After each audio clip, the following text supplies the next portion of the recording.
वंदे मातरम। स्वागत है आप सभी का। और आज हम देखने वाले हैं वैदिक विधियों से विभाजन संक्रिया। वैदिक विधियों से विभाजन संक्रिया को हम समझेंगे ढंग से, कुछ भी नहीं बचने देंगे और ऐसा समझेंगे कि आपके बहुत अच्छे से समझ में आ जाए।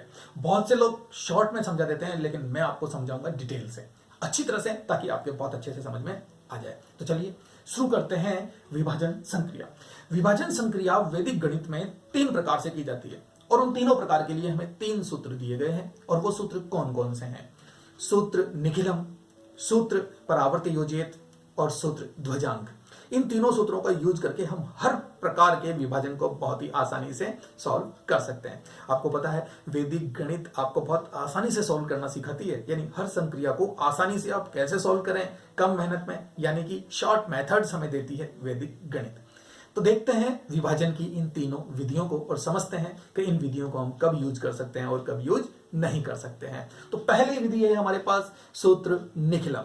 सूत्र निखिलम को हम कब यूज कर सकते हैं, इसकी परिस्थितियों को जान लीजिए और समझ लीजिए ढंग से। सूत्र निखिलम को यूज करते हैं कब? जब हमारा भाजक आधार से थोड़ा कम होता है। क्या होता है? जब हमारा भाजक आधार से थोड़ा कम होता है। आधार क्या होता है? आधार आप जानते हैं वैदिक गणित में 10 के गुणक होते हैं, यानी 10 हो सकता है, 100 हो सकता है, 1000 हो सकता है, 10,000 हो सकता है। तो ये सब हमारे आधार हो सकते हैं और इन्हीं आधारों के आधार पर हम समझेंगे कि कैसे हम विभाजन संक्रिया कर सकते हैं। तो हमारा जो भाजक है वो आधार से थोड़ा कम हो। थोड़ा कम कितना कम हो? 10 हो सकता है, हद से ज्यादा 20। इससे ज्यादा कम हो तो फिर हमारी विभाजन संक्रिया सरल नहीं रहेगी। विभाजन तो हो सकेगा, लेकिन विभाजन प्रक्रिया जो है वो कठिन हो जाएगी और कठिन होते ही फिर आप कहोगे कि वैदिक विधि तो शॉर्ट मेथड्स देती है ना, बहुत आसानी से सिखाती है ना, ये कहाँ आसानी से सीख रहे हैं। तो साहब वैदिक गणित को आसानी से सीखने के लिए पहले आप उसकी परिस्थितियों को जानिए और सही परिस्थिति में सही सूत्र का यूज कीजिए, तभी तो 3 सूत्र सीख रहे हैं, वरना एक ही सूत्र से काम चला लेंगे जैसे कि आज तक चलाते आए हैं।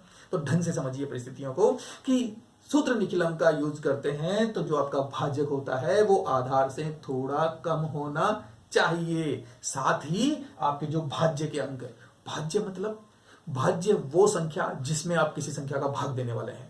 तो जिस संख्या में हम भाग देते हैं वो तो होता है भाज्य, और जिसका भाग देते हैं वो होता है भाजक। तो भाजक तो आधार से थोड़ा कम होना चाहिए और भाज्य में 5 से बड़े अंक नहीं होने चाहिए। अगर 5 से बड़े अंक हैं तो विभाजन तो होगा सूत्र निखिलम से भी, लेकिन वो प्रक्रिया साधारण प्रक्रिया से भी कठिन प्रक्रिया हो जाएगी और हमारे लिए वो उपयुक्त नहीं है। तो हम ऐसे सवालों को समझाऊंगा जरूर, लेकिन लेंगे नहीं। एक सवाल लेके मैं आपको समझा दूंगा कि किस प्रकार से कठिन होती है वो भी, लेकिन सबसे पहले हम देखते हैं हमारी दूसरी विधि को। और दूसरी विधि क्या है? सूत्र परावर्त योजित। सूत्र निखिलम और सूत्र परावर्त योजित बिल्कुल एक जैसी विधियां हैं साहब।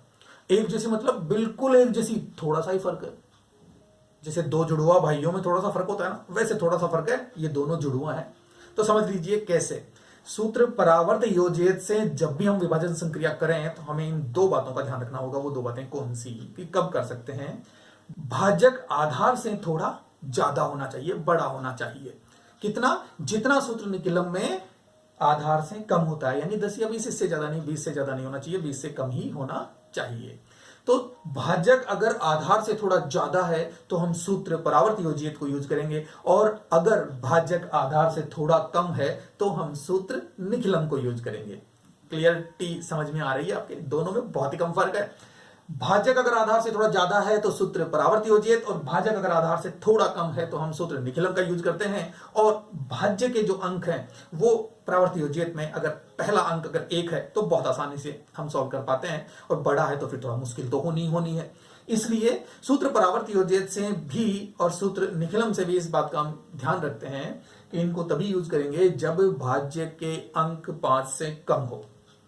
5 से ज्यादा होने पर हम यूज करते हैं तो हमें पसीने आएंगे, तकलीफ होगी, कष्ट होगा, हमें परेशानियां होनी है। इसलिए हम इन परिस्थितियों को ध्यान में रखते हुए इन दोनों विधियों का यूज करेंगे। तो आपने देखा सूत्र निखिलम भाजक आधार से थोड़ा कम हो, सूत्र परावर्त योजित भाजक आधार से थोड़ा ज्यादा हो। भाज्य के अंक हमेशा ही अगर थोड़े कम है तो बेस्ट रहेगा, और कम कितने कम है? अगर 1 2 है तो फिर तो बहुत आसान है, 1 2 3 तक तो आप इजीली सॉल्व कर पाते हैं। सूत्र परावर्त योजित में प्रथम अंक अगर 1 है तो सबसे सरल पड़ता है। तो इन दोनों विधियों के बाद अब हम देखते हैं हमारी तीसरी विधि। और तीसरी विधि कौन सी है? सूत्र ध्वजांक। सूत्र ध्वजांक सूत्र ऊर्ध्वतिरेक पर आधारित है। जब हम इसे सॉल्व करेंगे तो अच्छे से समझ में आ जाएगा कि किस प्रकार से सूत्र ऊर्ध्वतिरेक पर आधारित है। लेकिन सूत्र ध्वजांक है ऑलराउंडर, यानी ये हर परिस्थिति में यूज की जा सकती है। किसी भी प्रकार का सवाल हो, सूत्र ध्वजांक से हम उसे सॉल्व कर सकते हैं। लेकिन सरल या कठिन ये आपको डिसाइड करना है, क्योंकि तीनों विधियां सीखने के बाद आप देखिए कौन सी विधि से किस वक्त हम सरलता से सवाल सॉल्व कर सकते हैं। और हम पाएंगे कि सूत्र निखिलम का यूज सूत्र निखिलम की परिस्थितियों में करेंगे तो वो बेटर होगा।